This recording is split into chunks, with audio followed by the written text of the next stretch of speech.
What is the easiest fruit tree to grow in the southeastern United States?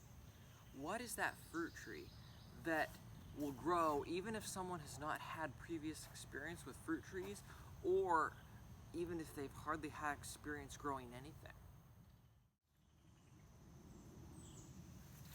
First, I want you to step back with me in time just a little bit.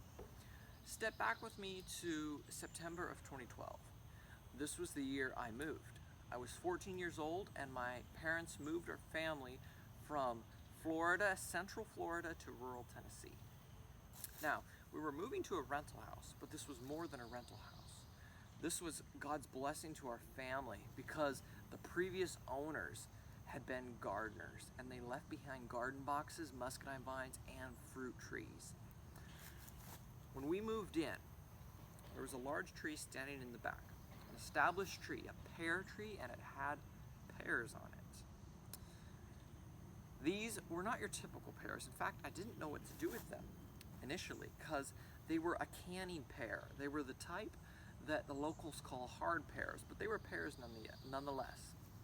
This was one of my first introductions to pears in the homestead setting, but it wouldn't be my last. You see, as we began to explore the county, and as we began to live and observe more in the southeastern United States, we realized that pear trees were arguably the most common fruit tree growing throughout the southeast, especially in our area. And when I say growing, pear trees were not just growing, they were well established, old, and long-lived. We're not talking about newly planted trees. We're talking about trees that Grandpa planted in the backyard some 60, 70, 80 years ago. We would find them in people's backyards, we'd find them in their front yards. Sometimes we would find pear trees as one of the few memorials remaining of a once thriving homestead. So why pear trees? Why all these pear trees scattered throughout the southeastern United States? Is it that rural Tennesseans and those from other states in the southeast, were they prejudiced against certain fruits and they didn't plant anything but pears? Or did they plant an array of fruits and only the pear trees have survived to the present? You've got to understand the southeastern climate. Our climate can be brutal on many fruit trees. We have pests, we have diseases, we have volatile temperatures, we have heat combined with humidity. If you've ever tried to grow fruit in this region, you're way too familiar with all of this. Now, it turns out that pear trees are one of the most rugged fruits for our climate. They resist some of the pests and diseases that can wipe out other fruits. They tolerate drought fairly well. They handle our volatile temperatures with relative ease.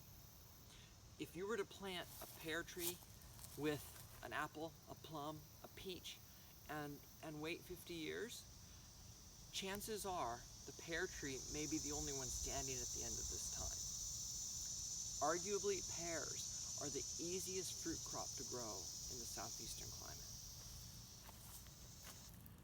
I'm not trying to say that pear trees don't have issues. They do. If they're planted in the wrong spot, they can have real issues with spring freezes killing the blossoms. They still require work. But what I'm saying is that the issues with pear trees in the southeast can be surmountable, whereas with some fruit crops, they seem nearly insurmountable. And neither am I saying you should only plant pear trees.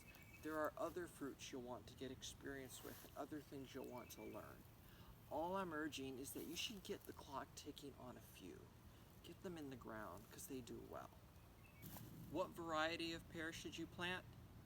I'm glad you asked, because it can make the difference between success and failure. Check my Facebook page, facebook.com/mywildorchard, and look for a video called "How Do I Choose the Best Pear Tree?" I go over some of this in that video. Thanks for watching.